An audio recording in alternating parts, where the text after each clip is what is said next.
Hello everyone. Welcome back to Life Integration Class 1. And today's class title is How to Turn Your Job into Dharma Practice with Eva Bezo, Sofia Arellano, and Veronica Ho. And this session is about bringing the teaching into real life, especially our workday. So please get comfortable, have a notebook if you like, and let's settle in together.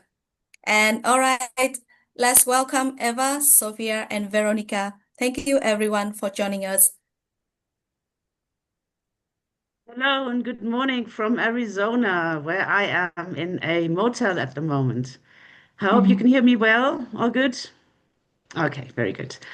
Okay, so Sophia, Veronica, and myself, we're very happy to be with you to introduce the life integration classes, and this will be the first one on work. Um, and we've been thinking about it. Normally, what happens when people meet the Dharma? You find something which is most precious and most people understand. And they go like, man, this is so important. I wish I could do this all the time. And we totally understand this impulse. And often we get the question, so how can is my work meaningless now? I don't want to go to work anymore because, that's just a waste of time. And we want to cover two things in our session, which we have designed as a roundtable talk. So we have two main questions which we want to discuss, and then we are very happy to answer your questions. So any question you might have on top of that, please let us know. Write in the chat. I will check that. Okay. So the two questions we thought was central to the topic is A, if you really do want to have a job in the Dharma, how do you do that? And funnily enough, you are talking to three people who have actually made that possible because all three of us, mainly our work is Dharma. So the first thing we want to do is to share with you how we did that. Okay. So what, if you want to do that, I think it's a good idea. Yes, you can do that, and we will share with you what we think, how that works. But secondly, for me, it has taken time. I didn't meet the Dharma and drop my job. I mean, I'm a mom, I have to pay rent, you know. So the second question we want to tackle is how, if you don't have the seeds as yet, how you can turn your work into Dharma, because that's also possible, right?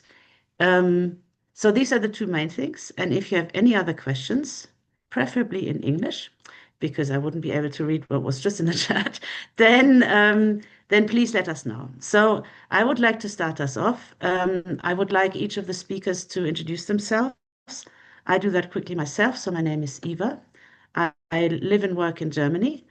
I'm an ACI teacher and I'm also a DCI teacher. I used to organize DCI events in the DACH region. And now these days I do a podcast which gives practical tips on how to integrate these ideas into your daily life. So here I am. Sophia, can you start and tell us who you are and how you managed to plan the job you're doing? Thank you, Eva, everyone in this call and tech table. I'm honored to be here. As Eva said, I totally relate to that impulse of just dedicating to do Dharma. That happened to me, I think, 5 years after I met Geshe Michael. So I met him in 2011. I was working in education, and 5 years after that, I just what I relate with the feeling that Eva described. I just felt the need to dedicate all my time, professional time, to Dharma work. So it took some time, but at the time, I thought I needed to be successful in a business first to prove that Dharma works. So I opened a coffee shop. Of course, I did the 4 steps plan. I put it into action. Probably this was the most steady and committed karmic partnership I ever had. And I was doing the nightly rejoicing, meeting my partner, helping her with her business. And the business, I opened the coffee shop in 2017, and month by month it started growing. But suddenly, about a year and a half, it stopped working. Things became difficult. The business was no longer joyful, not prosperous at all. I started piling up debts. It was really hard to pay the payroll of my employees. So I was at a point where I had to decide whether to close the coffee shop or continue with coffee distribution. People like the coffee, or just quit everything. And I was talking to my mom, Lucia. I'm sure a lot of you have met her. She's a great teacher, wise woman. And I was in this diamond deal. Should I just stop the business? What should I do? Because as I said, at that moment, I thought business was a necessary step for dedicating fully into Dharma. And she said, why do you want the business? Like, why do you want to have a coffee shop or a distribution? Because I want the money. And why do you want the money for? So I can have, and I answer, so I can have the time and the budget to dedicate myself to Dharma. And she said, so what you really want is to dedicate yourself to Dharma. Yes, that's what I want. So then, why are you doing the whole business thing if you know exactly where you want to go? Why are you going on that? Why aren't you just going straight to that path? And it's like, and she said, Sophie, it's like, you want to go to Sedona, but you're driving to Guatemala. You're driving south when you know exactly where you want to go to north. And that really hit me. It was a crucial point in my path, spiritual path, in my practice. And I realized that even though I was doing the 4 steps, the first step wasn't honest, wasn't accurate. I was not really aligned with the deepest wish in my heart, which was serving the Dharma, dedicating to Dharma. And something powerful happened after that. Because as soon as I clarified that my true intention was to dedicate to Dharma, almost immediately I started receiving different job offers in Dharma organizations. Because, of course, from the very first time I met Geshe-la, I volunteered with 5 houses, organizing retreats, translating. Then I started teaching and organizing, going to different homes with vulnerable people in my city. So I had the seeds, just the first step, the what you want. And if you don't know what I refer with 4 steps, make sure you ask this question in this retreat, in this class. So the seeds were there, but I was just not focusing the real why or what I wanted. So ever since then, I've been working for the Dharma. I still have the karma of needing an income to sustain myself. I have that projection, but it's never been a worry since that moment. And cool projects just seem to appear. And looking back, I can see these opportunities came from these years of volunteering in the Dharma, in other social projects, and the 4 steps partnership with when I was starting my cafe with my good friend Rosa Maria. And yes, so currently I'm a project manager for YSI, and I'm an ACI teacher. I teach every Monday with my mom the foundational courses, and I'm the mother of two kids and a happy wife. And I totally believe that you can turn your job into a dream job. Super cool. Thank you so much. Can you please mute yourself? Everyone else, not you, Veronica. Veronica, do you want to share your story, please? That would be perfect. Yes, of course. Thank you for inviting me for today's class. I'm Veronica from Taiwan. I met Gesh Michael since 2012. 2012. It's been over 10 years. Before that, I used to work as a sales in the yoga studio.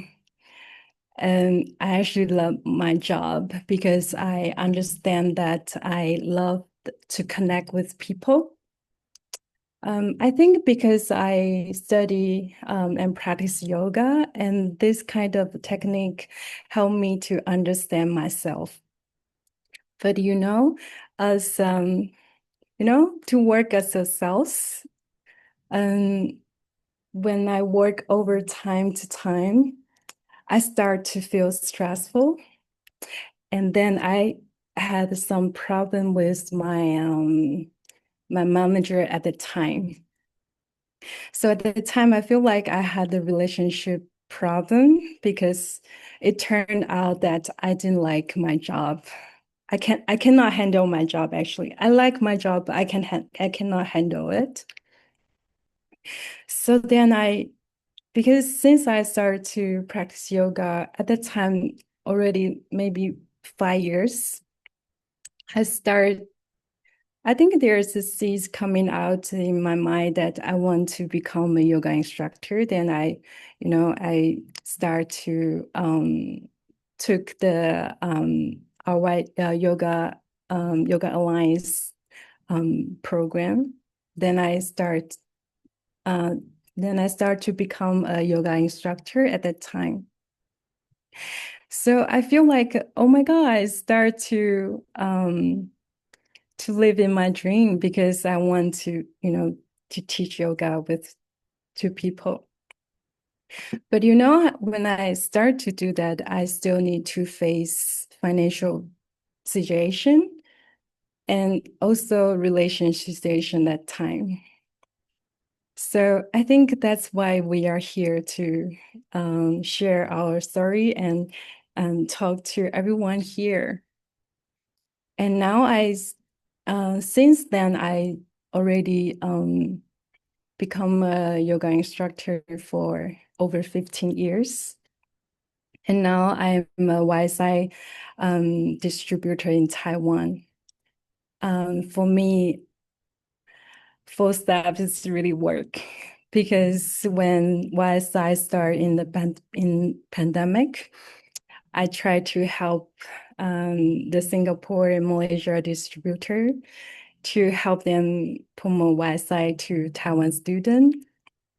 So that's why I'm here as a YSI distributor. So this is my background. So I want to give the microphone to Eva. Okay, so let me sum up what we've said, right? I mean, these are success stories, and we always say the 4 steps work, and I can tell you if you're new, they do, okay? But sometimes they take time. It depends. But the seed to work in the Dharma, for me, and both ladies have said that, is to A, volunteer, and B, to help your teacher. If you have a hard teacher, that's the perfect thing. If you just have a teacher, just help them. Like for me, if people want to teach, yeah, and I understand that. I never wanted to teach, okay? Um, I don't like the spotlight. The first time I had to introduce Geshe Michael on the stage, I had a friend in the audience do Tonglen with me for those 5 minutes because I was so nervous. So I never wanted to teach, but I raised my arm when when they needed someone who made something happen. And that was what we call Laksam Namdak. So I said, I do it if no one helps me, if I have to do it alone. And I did that. And those seeds to wanting to give a stage to someone else, a really great teacher who's helping the world, how high can a karmic object become? And you plant that seed, and those seeds catapult you in front of students. And I got used to it now. I'm not as nervous anymore. I planted that, which you can. But I think serving is the ultimate seed for a lot of good things, not just a job in the Dharma. So volunteering is good. But I just saw something in the chat of someone who stopped working. That's a classic. And they're spending all their parents' money to go to all these retreats. And that is not good. Let me be very clear. You have to be independent. And if you don't have any money, don't use up other people's money, none your parents or your partners or your friends. You have to earn your money. If you cannot do this with Dharma, go to work, right? I worked all the way through 7 years of being a DCI organizer next to it, kind of, because I needed the money, okay? And that is important, right? So don't go crazy. Plant the seeds, serve, but make sure you're not using up other people's money because that will cause a lot of problems, okay? So that's really important, and I hope I have answered your questions. That's not a good thing, right? Don't rush into the Dharma and say, I want this, I don't have any money, can you give me some? Not a good idea, okay? So if you don't have any at the moment, then work, but also, and someone said that in the chat, money does not come from work. That's also true, okay? Sure, that's true.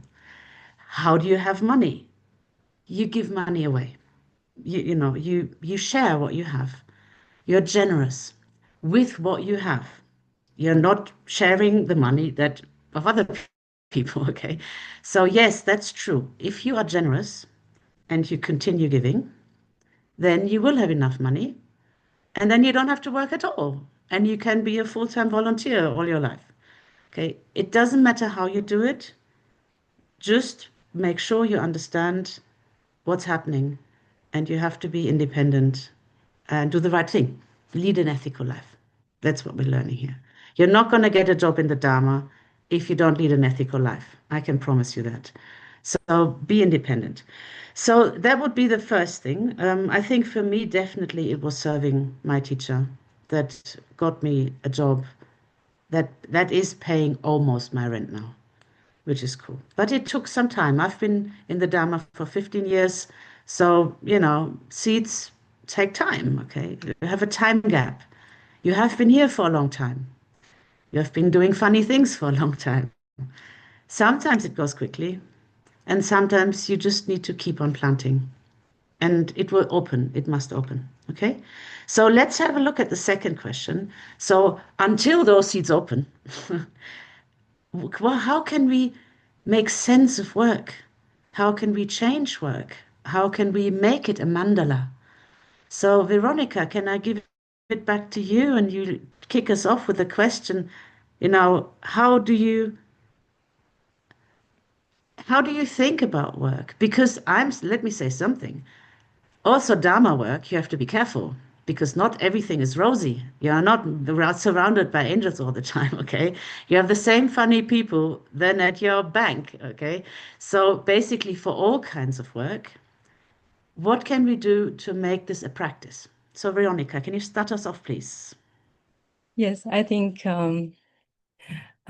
people online, maybe you can resonate. Maybe you have this kind of a dream if you're not working in the Dharma. For three of us, we work in the Dharma. Maybe you think we live in the dream job. I would say, for myself, I would say, yes, I live in my dream job. But yesterday I met a friend of a good friend of mine. I don't know if she's online. She's in this call, but I won't say her name. I think she had she also work in Dhamma, but she's not happy at all. She's struggle in her she struggle to finding the meaning in her position right now. Yeah, probably she was thinking the people around her were rising up to doing a lot of good things. But I saw her did a lot of good things as well. Yeah, but then I think it depends on our seeds.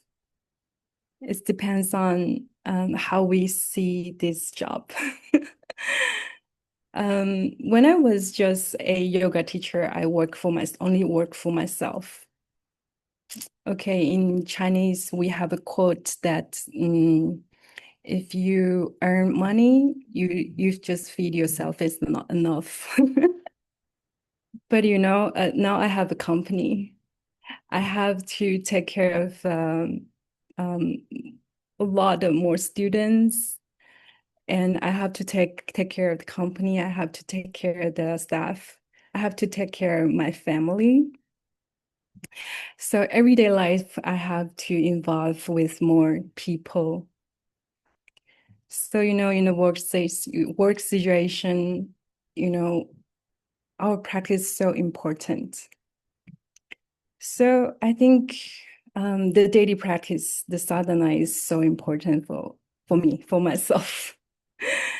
It's an anchor for me to do my practice, to think of people who I work with. So today I want to share that to be grateful to what you have now is so important. And also to be grateful who are with you are so important. Even this job is not perfect enough yet. But if we can appreciate what we have this job and appreciate our action to the job, this is so important for our practice. Somehow we probably maybe you are in a situation right now that the task or the job you don't like, the job you don't like. In my work environment, there's a lot of things I don't understand. I have to learn from people, from my staff. They are even more great. I mean, they are better than me, actually. And sometimes I think my situation, my position is, I always have to give money, give materials, give compliments to them. I have to make them happy, That's my job. That's my main job, I feel. So if we are not perfect, it's okay. I think it's okay we are not perfect. At this, we want to learn from others, or we appreciate people who work with us. Then we will create mandana. Then we will create the beautiful world around me. So that's what I want to share with you guys.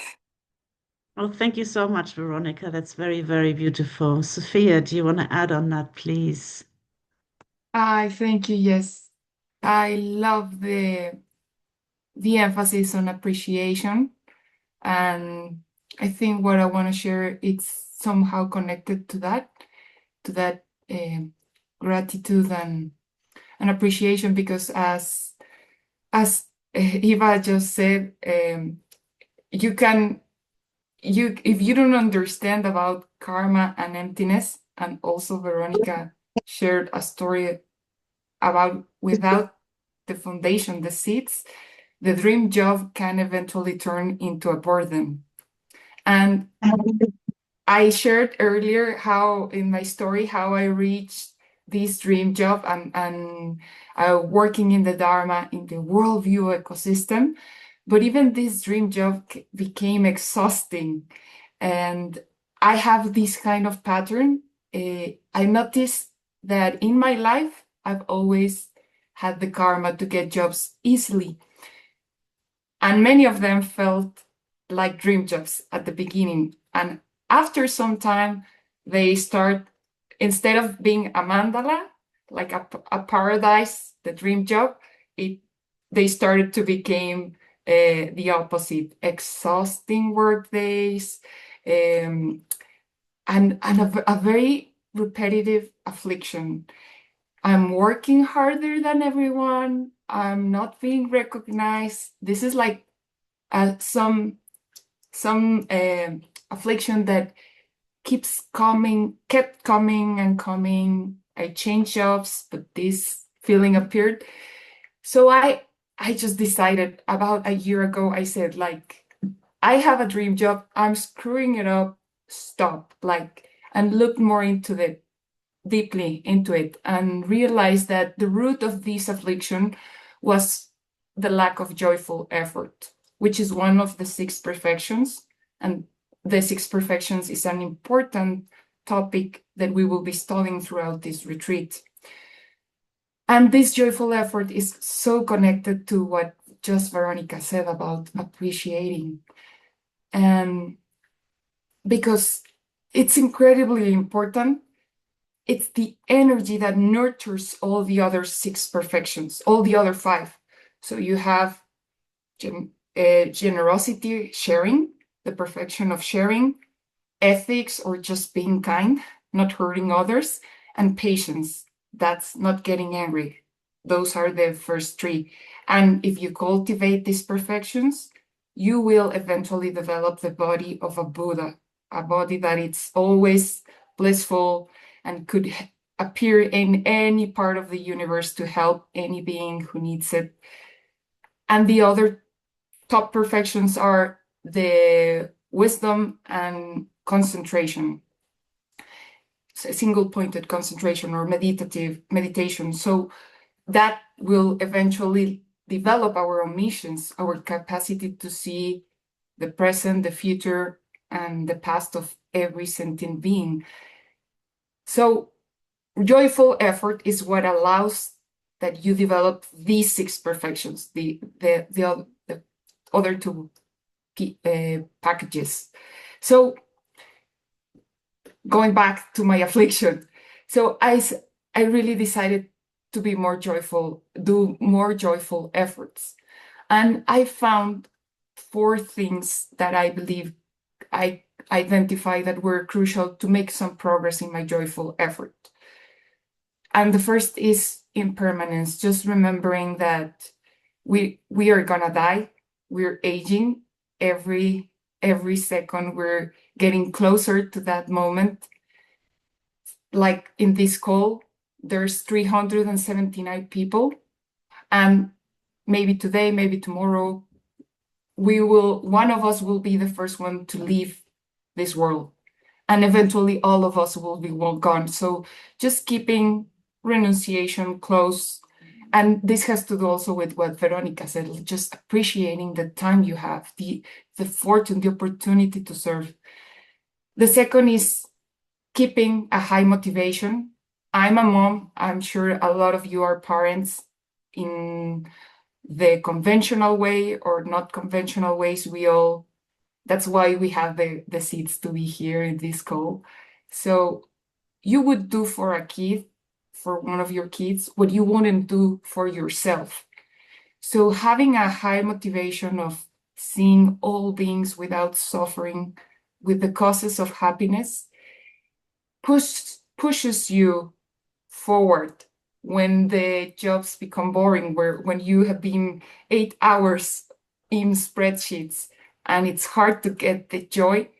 Having that motivation in your heart gives you some special fuel to add joy to whatever activity you're developing in your job.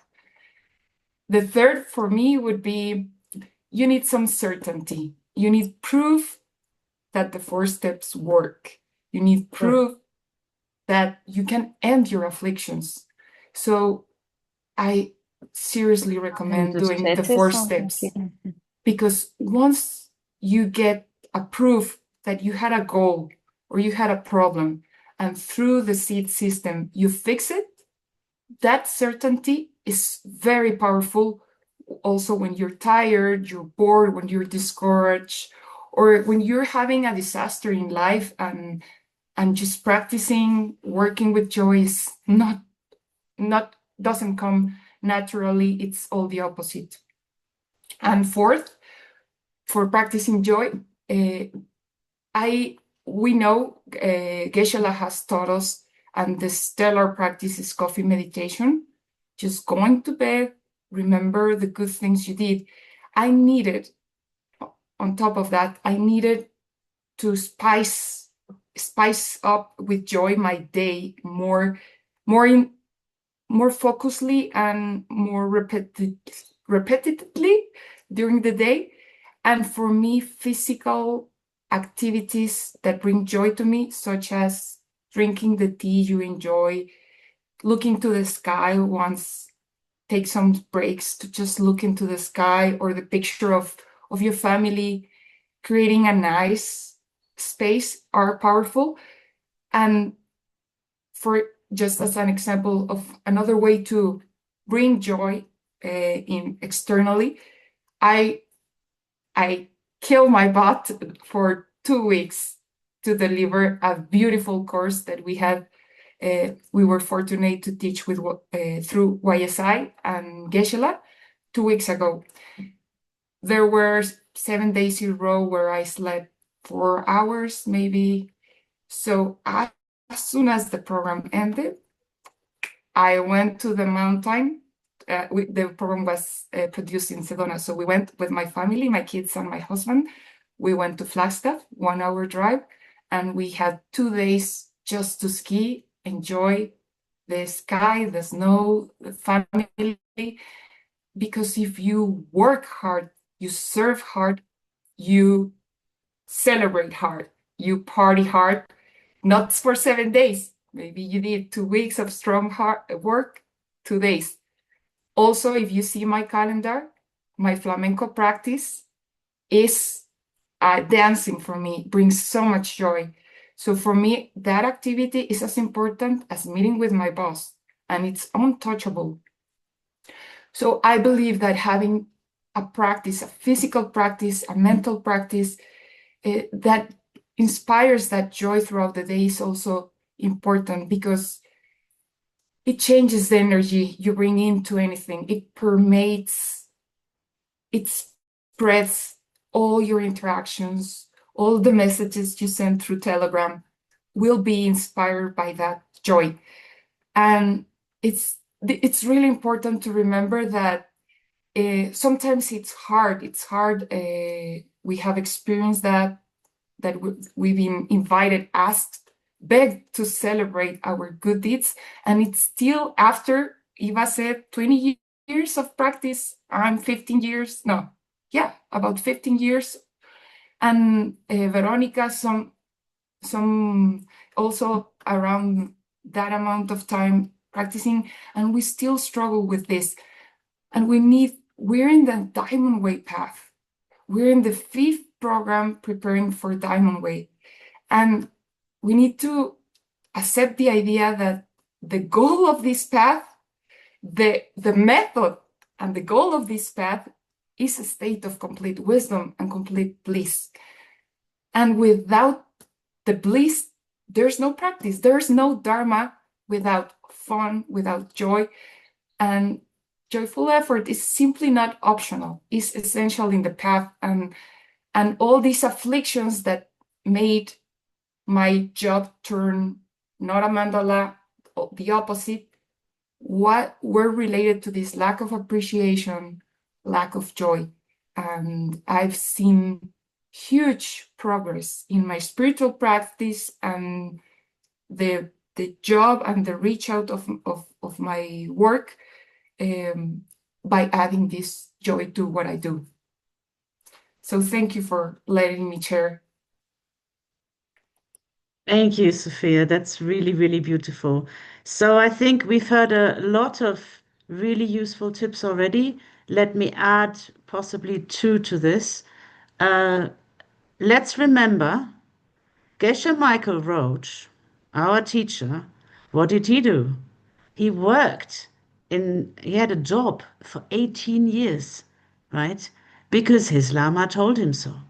And he worked. And I remember he said once, it took him 18 years to see the area of work, the diamond industry, as ethical. So, he didn't run away from the real world. We come from a tradition where, we have the most precious ideas and we don't go into the monastery and go back from the world. We are bodhisattvas. We go into the world, right? So where is the world and the people? Well, at work, right? So I think it really is, you need a shift in your mind to understand that work, your shitty work at the moment, is the perfect place for you to be for two reasons. One is all the mental afflictions that you have there. Like Sophia, I totally share this feeling with you. Oh, no one sees me. I work so hard, but I'm always left alone. You can have that in Dharma work and you can have that in the back. Okay. And if you understand seeds, karma and emptiness, you take it and you say, whoa, interesting. The problem is not out there. The problem is not my colleague. The problem is my seeds. So if I am more inclusive, I don't talk negative about people. I'm always friendly. I always make sure new people are being integrated. Then that feeling will go away. So everything you see at work is pure gold for you, right? It is pure gold because your colleagues are showing you where your practice should go, right? And it's really crucial to understand that we practice in the world and work, you're perfect at work. And it is not a waste of time because you learn something every day. And if you take it as that challenge, you can turn your seats and then more than a good job would come around. You will see miracles. Miracles do happen when you accept what is. And then the other aspect of that is I agree with joyful effort. Joyful effort is crucial. It's the fourth perfection, and it is crucial. And everything you said about that, Sophie, was right. And joyful effort is not about having fun all the time, okay? Let me reiterate that. It is having fun while shit hits the fan, okay? While life is really hard. Joyful effort is, it's really hard and you don't sleep and you're still having fun, okay? And how do you do that? And I tell you what I do. Say you're at work and you clean the kitchen, right? Because no one else does. And you always stand there and you do the dishwashers, and all your colleagues just put their cups there. Now you have two choices. You can either be grumpy and do it and complain. It's like, yeah, they never do anything. I always have to do, right? And you do that. What do you plant? Not a lot of good seeds. You do the job, but you don't get good seeds. Now, wisdom-wise, I think that's really stupid, right? So you could also say, okay, I have seeds for feeling left alone. I decided to do the kitchen. Now, once I've decided I do the kitchen, I might as well collect some good karma on the way. So what you do, you get the radio on, you have a good song, you dance around the kitchen, and you fill up the dishwasher, you have fun, and in your mind you say, I just did work that other people don't have to do. I took load of them. I did it for them. May everyone always gets help for their work. And then you turn it around. So the activity is the same, but what's going on in your mind is very different. So our job is not to change the outside world. It is to change how we feel about the world, which is why not for everyone it might be right to have a Dharma job, to be quite honest, because perhaps the job you have is perfect for you. And one of the diamond way ideas is that what happens to you is already perfect. Don't run away from what is given to you, but use it to turn your body into light, to change it. So, yes, you can want a Dharma job, you can plant it, but don't live in the future and never be grumpy about the present, right? But use the present to practice. Where can you meet the most irritating people? At work. Congratulations. Where else should you be? At work. So please see this as a positive thing and don't be unhappy. Buddhas are never unhappy. So I think being unhappy, even with the work situation, is not going to get you closer to Buddhahood, right? But use what you have.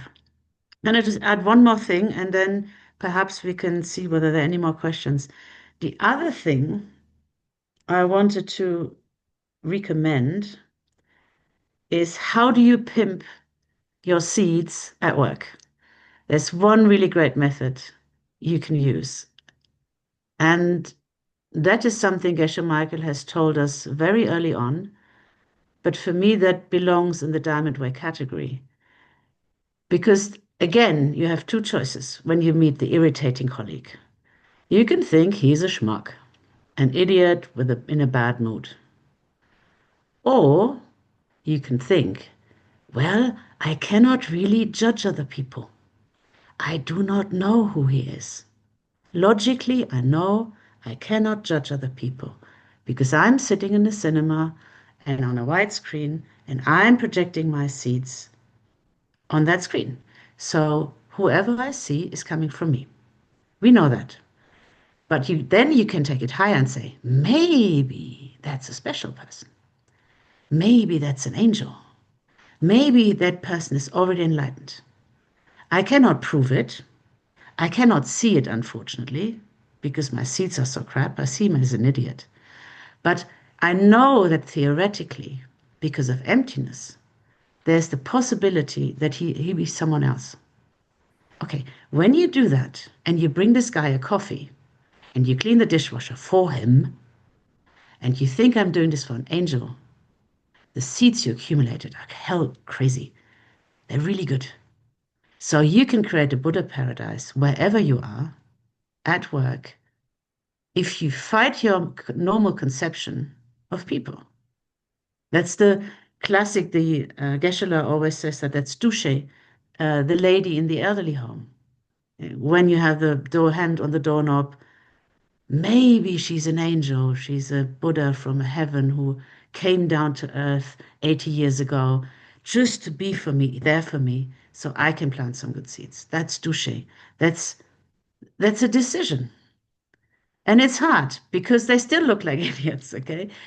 But if you fight that and you're just trying to see them as someone special, and then you give something to them, and you do the dishwashers, and you do the dirty work for them, then the karma you plant will definitely get you a Dharma job, a body of light, and all the happiness of all the Buddhas. So that's the other thing I wanted to share with you. So I have to check what other questions we have. Does any of you want to go back to what we've already said? I just see that. I don't see any questions. Do you have questions for us? That's your opportunity. Like, but I have this terrible person at work. But I'm really unhappy with it. I don't know. Or are you with us? That's also cool. Okay, so think about it. Sophia and Veronica, do you want to add anything that you came up? Or perhaps we could just expand on a couple of these issues?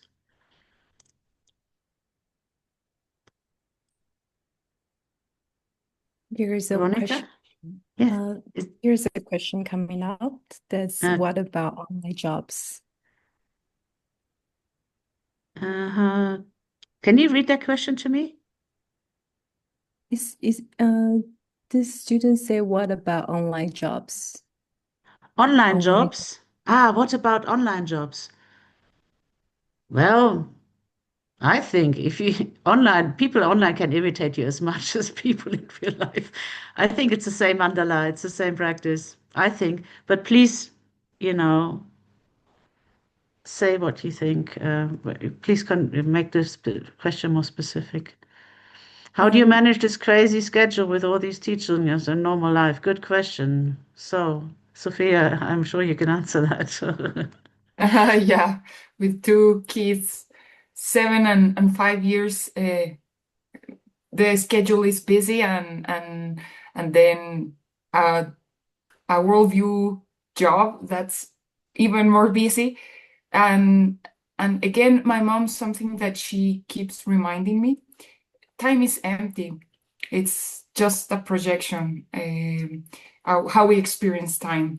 And you can give time, and that would be like the obvious seed.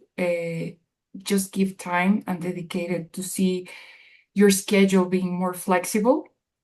But just thinking about how your mind comes without beginning, without end, it's this substance that it's permanent. Like it changes, but it's permanent. It's always there. So every possibility, it's possible for our mind. Our mind can project and shift what we currently perceive as a impossible schedule.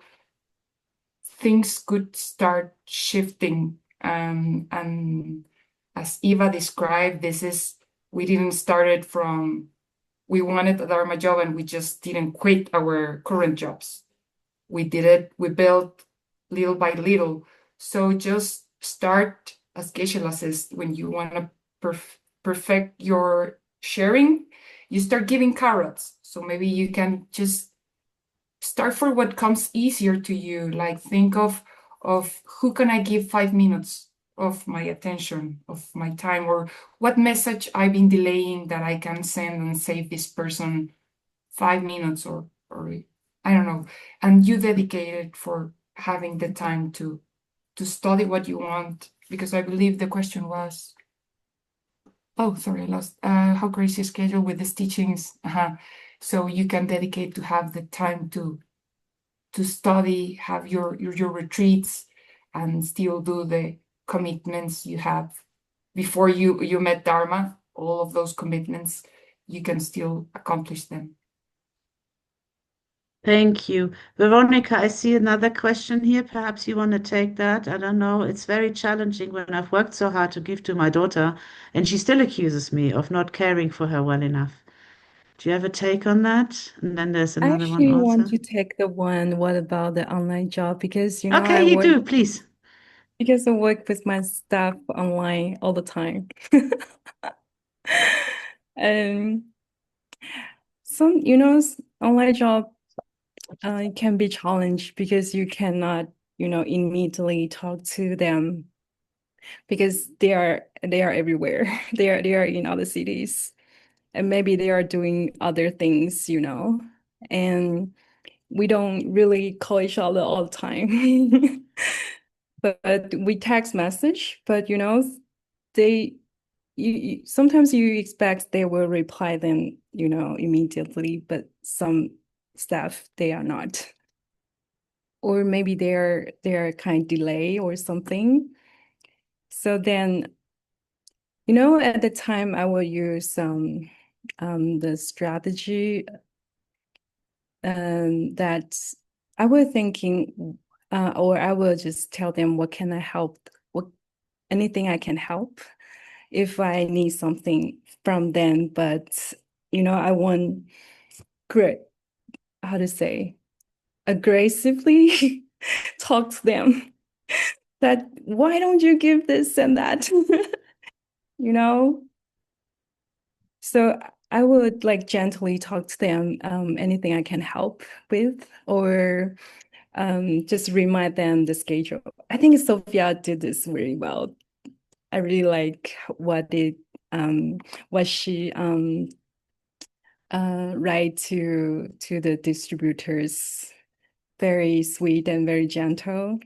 And but for me, I think that I have the company, I have a staff. It is because I plant seed before, and I keep planting seeds. I'm thinking the seeds I plant is I be a volunteer as ACI. I do the translation work for them.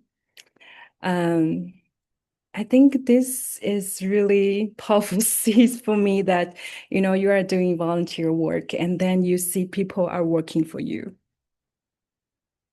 And I see some of my staff, they have so many good qualities.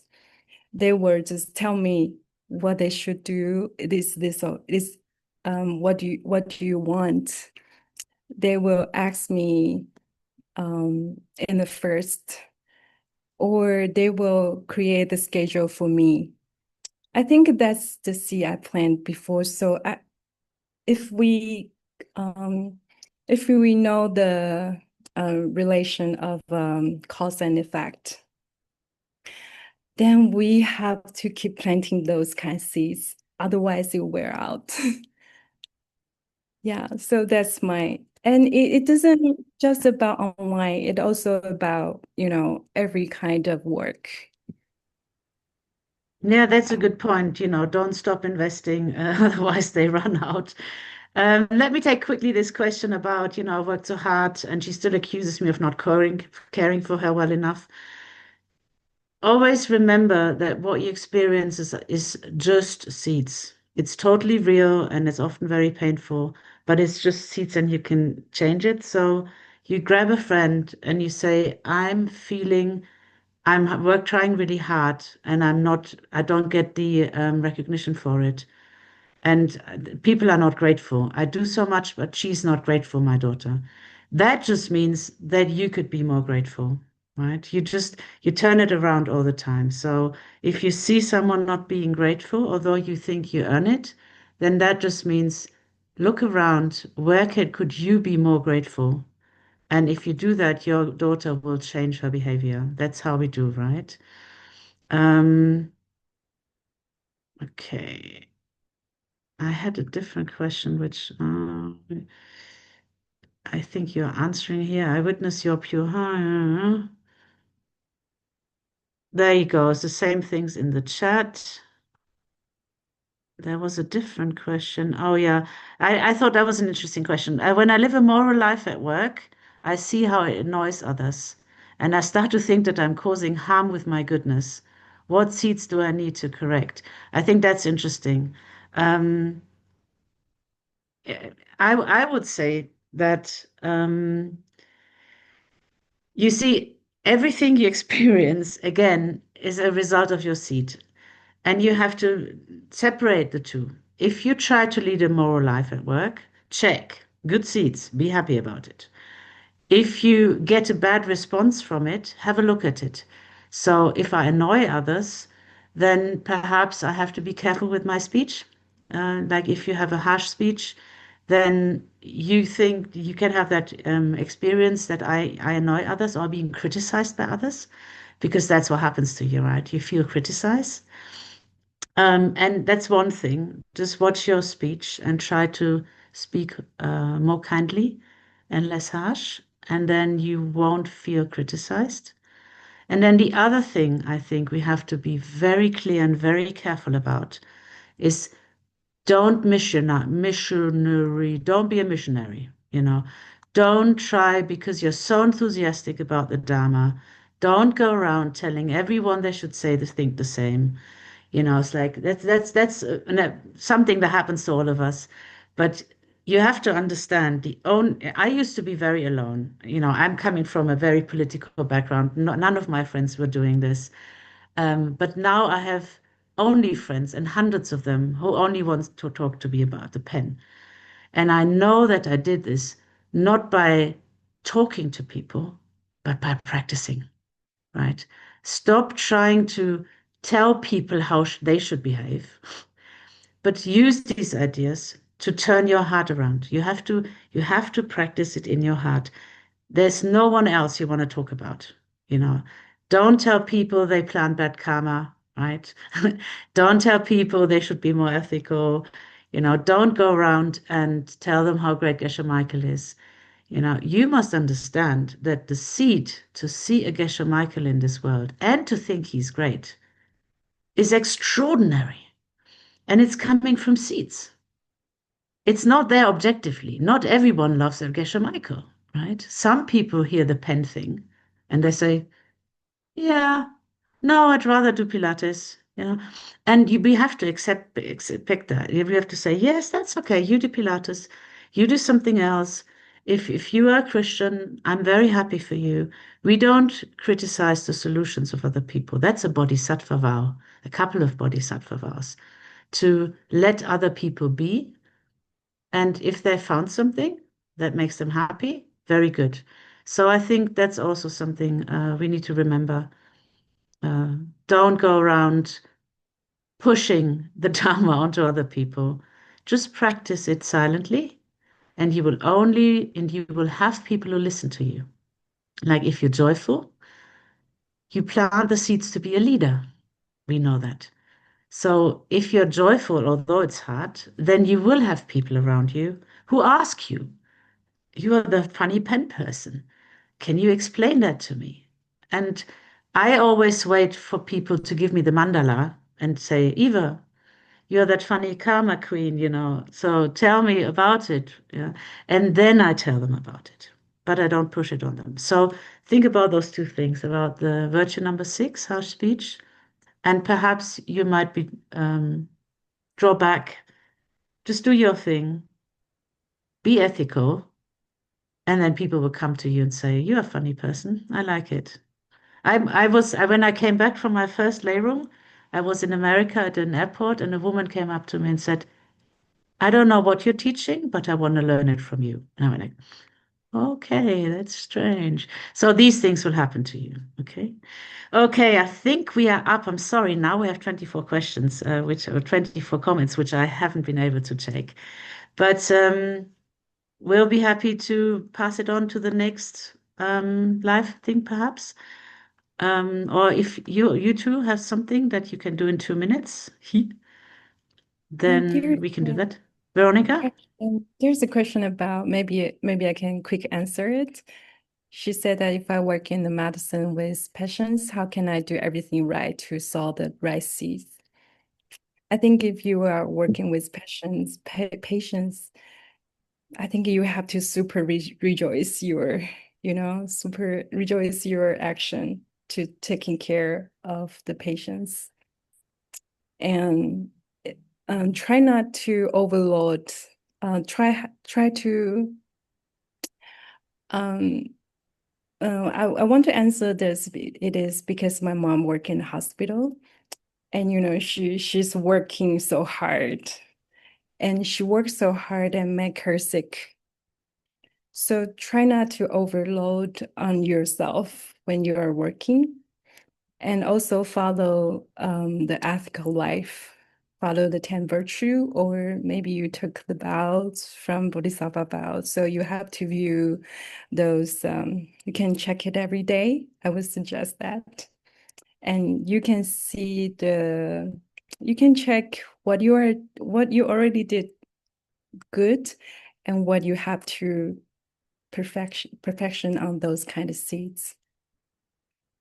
Perfect. I'm sorry our time is up. I pass back to Han. Just like someone says, what seeds do I need to start building and developing an education company using the seed system? Help someone else do it and serve your teachers, just to sum up what we've been saying. Okay, thank you so much for your attention. Have fun with everything else. Back to you, Han. Thank you, Sophia and Veronica. Thanks, everyone. Thank you. Thank you, Eva. Thank you, Sophia. Thank you, everyone. Thank you, Eva, Sofia, and Veronica for sharing inspiring story and also your experience. And thank you, everyone, for joining us. We hope you can take one or two simple ideas from this class and try them in your day right away. And I believe that we can transform our life into beautiful journey. And so next, please take a short break, stress, and join with us upcoming yoga sessions. And we see you soon. Bye bye. Thank you, teachers.